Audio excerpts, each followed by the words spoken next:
국무총리님과 장관님들, 지금 그만두시는 총리님과 장관님들을 제가 상대로 마지막까지 발언대에 나오셔서 제가 질의하기가 제가 좀 미안합니다. 그래서 그만두지 않는 장관님 먼저 제가 몇 말씀 묻겠습니다. 저 법무장관 이번에 그만 안 두시죠? 예.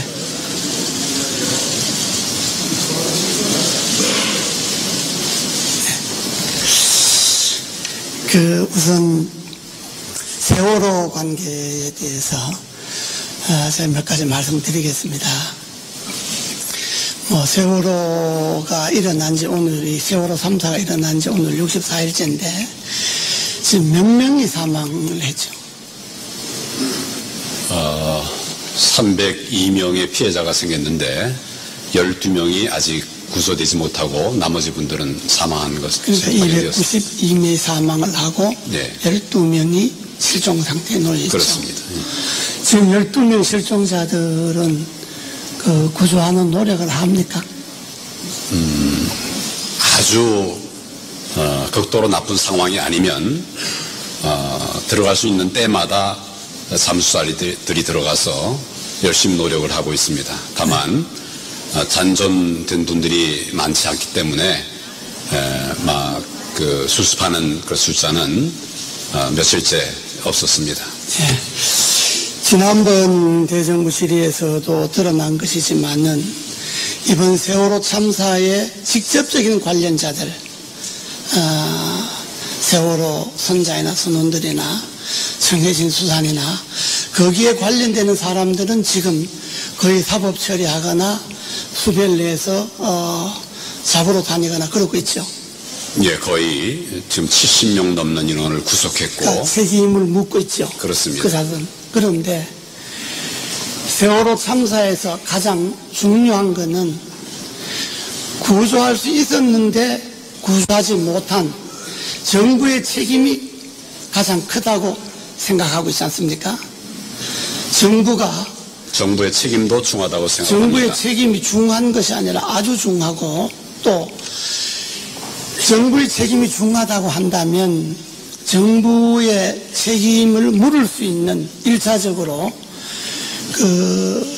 보고 라인에 있었던 공직자들이나 지휘 라인에 있었던 공직자들은 세월호 선장이나 선원과 못지않게 책임에 대한 처리를 해야 된다고 저는 생각하는데, 지금 정부는 64일이 됐는데도 명확하게 원인 규명과 책임자의 어느 정도까지 어디에서 어떻게 책임져야 될 것에 대해서도 아주 명확한 조사를 못하고 있지 않습니까?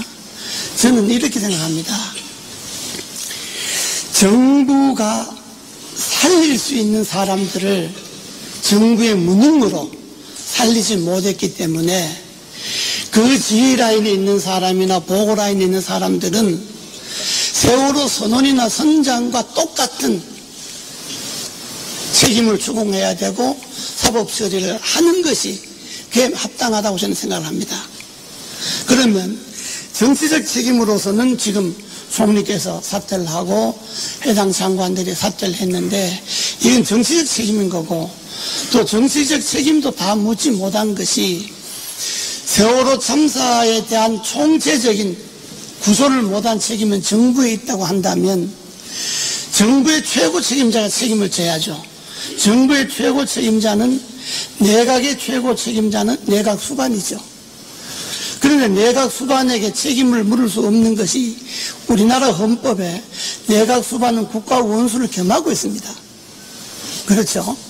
내각 수반이 국가 원수를 겸하고 있기 때문에 내각 수반의 책임을 물으려고 해도 국가 원수직을 겸하고 있기 때문에 책임을 물을 수가 없는, 사고로 끝내는, 그것이 우리나라 헌법 체계입니다.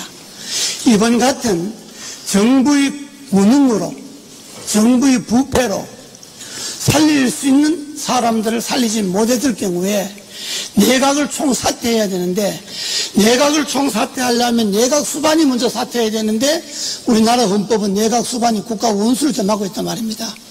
그러니 국가 원수를 사퇴할 수 없지 않습니까? 그럼 탄핵에 의해서 물러나지 않고는 사퇴할 수가 없게 되어 있으니까. 그러니까 우리나라 헌법 체계상 지금 정부의 책임이라고 하는 것이 아무 의미 없습니다. 총리께서는 내각 수반이 아닙니다. 대통령이 명을 받아서 장관을 통솔하는 것이기 때문에 총리의 자격이 내각 수반의 자격이 아닙니다. 그 총리 사퇴라고 하는 것은 내각 전체의 책임과는 아무 관련이 없습니다. 이것이 우리나라 헌법입니다. 두 번째로, 이번에 그 정부가 국가 개조를 한다고 그러지 않습니까? 근데 지금 정부가 국가 개조를 한다고 하는 것을 보면 이거는 정부 조직 개편입니다. 무슨 해경을 해체하고 소방방재청을 없애고 안행부 기능을 줄이고 안전처라 인사처를 신설하고 이런 거는 정부 조직 개편이고, 정부 조직 개편은 우리 정부조직법 26조에 정부 기관이 명식이 다 나와 있지 않습니까? 무슨 부 나와 있고, 이 정부 조직을 개편하려면 국회에서 여야가 토론해서 국회에서 법을 통과시켜야 됩니다. 대통령께서 그냥 해경을 해체하고 뭘 없애고 뭘 줄이고 이렇게 말씀은 하실 수가 있는데, 그게 실현되려면 그 안을 국무회의 심의를 거쳐서 국회에 제출하면 국회가 그걸 통과시켜야 정부 조직도 개편되는 겁니다. 그런데 지금 국회 심의에 아주 난항을 겪고 있지 않습니까? 우선 해경의 해체도, 해경을 왜 해체냐, 잘못된 거는 잘못된 사람을 처벌하면 되는 것이지 정부 기관을 그냥 기분대로 해체하면 되느냐. 오히려 책임자는 처벌하더라도 전체 해경들에게는 사기를 북돋아 주고 지위를 강화해 주는 것이, 그게 정부의 바람직한 자세지. 잘못했다고 해체하면, 지금 유병헌 지금 60일째 못 잡고 있죠, 양관. 그럼 유병헌을 못 잡으면 유병헌 한 사람 잡으려고 6,000명이나 경찰 동원하고 군을 동원하고 해결 동원하고 계엄령 내렸지 해갖고도 한 사람을 못 잡았는데, 그러면 못 잡았으면 경찰청 해체해야 되겠네요. 소방방재청 그렇지 않습니까? 소방방재청은 소방공무원들이 그렇습니다. 이게 지방자치공무원을 해놓으니까 이 지방재정 형편에 따라서 어떤 지방자치단체는 화재가 나면 아주 성능 좋은 물대표 가져가고, 어떤 소방서는 예산이 없으니까 화재가 나도 쫄쫄쫄 물 흐르는 조그만 소방차 가져가고, 그러니 정말로 소방방재청을 제 기능을 하려면 이걸 국가직으로 해달라고 하는 겁니다. 그런데 거꾸로 소방방재청을 없애버리고 소방방재청장도 지위를 강등하고, 이게 무슨 국가 개조입니까? 그러지 않습니까? 그러니까 지금 정부가 하는 거는 말이 국가 개조지, 이거는 정부 조직 개편이고, 정부 조직 개편은 대통령이나 정부가 임의로 할 수 있는 것이 아니고 국회의 동의를 받아 하게끔 되어 있습니다. 그렇죠? 그러면 정말로 정부 조직 개편이 아니라 국가 개조를 하려면 제일 먼저 뭐부터 손대야 되냐? 국가의 기본인 헌법부터 손대야 됩니다. 헌법을 개정해서 책임 소재를 분명히 하는 헌법을 만들어 놓고 그 헌법에 따라서 정치 개혁을 하는 것이 국가 개조지, 국가의 기본인 헌법은 손도 안 대고 정부 조직 개편하는 걸 갖고 국민들에게는 국가 개조라 그러고, 마치 지금 국가 개조라고 말 안 하면 시대에 덜 떨어지는 사람처럼 만들어버리는 이 분위기는, 이런 것이 옳지 않다는 겁니다. 정부가 하는 게. 그래서 정말로 국가 개조를 하려면 우리나라 헌법부터 고쳐야 됩니다. 헌법에 권력을 대통령을 다 갖고 있지 않습니까? 그러죠. 대통령이 다 갖고 있으니까 총리를 만약에 국회에서 선출하고 국가의 중대사에 잘못이 되면 국회에서 총리 불신임 해버리면 그 총리와 내각은 총사퇴가 됩니다. 지금 현행 헌법화에서 내각 총사퇴란 말은 안 맞는 말입니다. 왜? 내각 수반이 방금 이야기했지만 국가 원수를 겸하고 있기 때문에, 정말로 국가에 잘못이 있어서 내각 총사퇴를 요구하려면 개헌을 해야 됩니다. 개헌을 해갖고 대통령 국가 원수로서 지위를 갖게 만들고, 국회에서 선출하는 총리는 내각 수반으로서 권한과 책임을 갖게 만들고, 그래서 내체 잘못이 있을 때는 내각 수반 이하 국무위원을 교체하는 것이 그게 내각 총사 때고 국민에 대한 책임 있는 정치입니다. 그렇게 하려도 이걸 개헌을 해야 되는 겁니다. 다음 세 번째로 장관께서도 뭐 이해하시라 믿습니다만은 인사 문제가 있지 않습니까? 지금 우리 헌법에는 총리가 장관을 제청하게 되어 있습니다. 그렇죠? 그러면 총리가 장관을 제청하면 제청하는 사람이 발표를 해야 될 것 아닙니까? 총리 후보자 명단을 발표해갖고 검증해갖고 검증된 사람을 대통령이 임명하면 됩니다. 그런데 법에는 헌법에는 총리가 장관을 제청한다고 놓고 저도 장관 해봤습니다만은 저는 총리가 서류사로는 제청을 하지만은 사실은 청와대에서 대통령실에서 이 사람 무슨 장관 무슨 장관으로 제청하라라고 이야기를 해서 그냥 하는 것입니다. 그러니까 총리와 내각의 국무위원 후보자 발표를 청와대가 하는 것 아닙니까?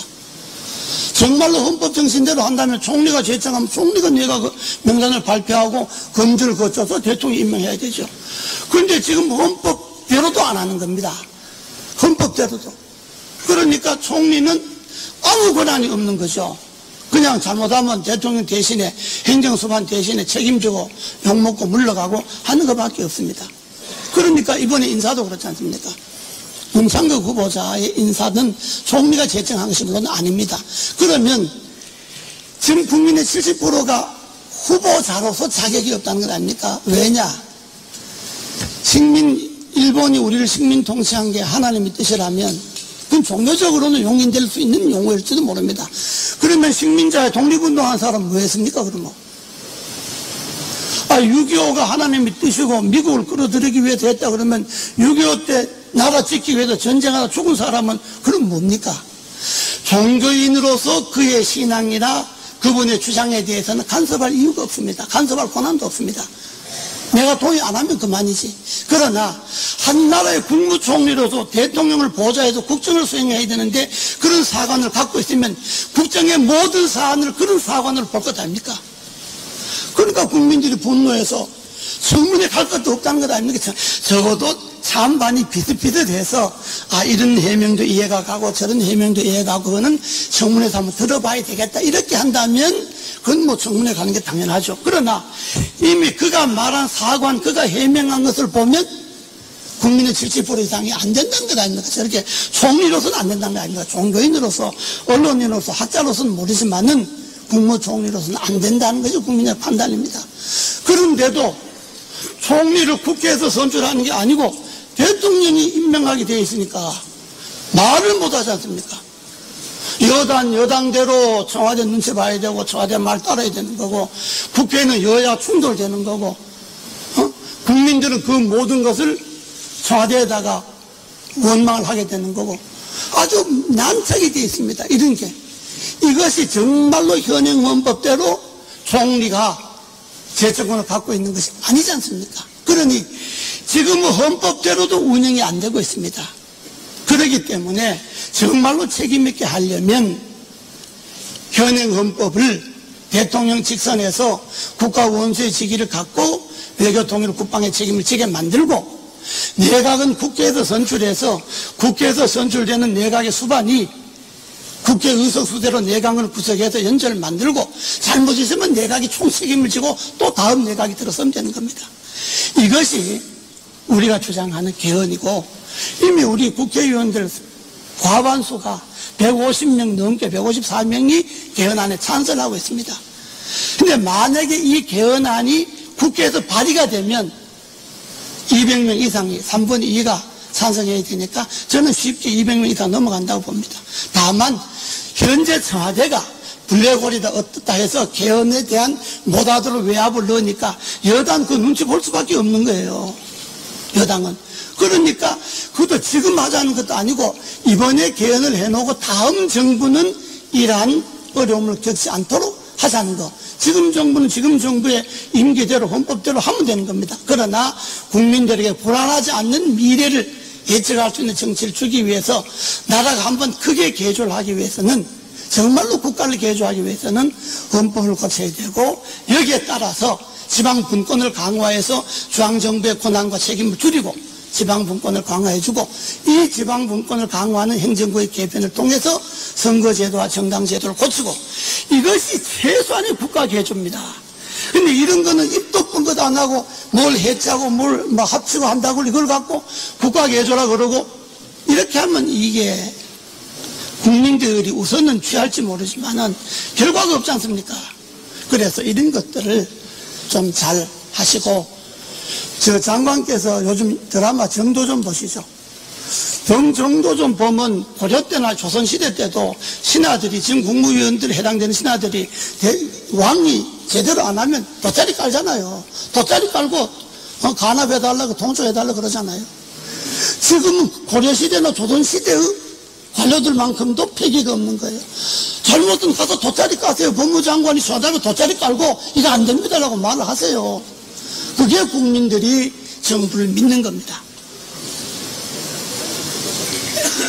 제가 좀 같이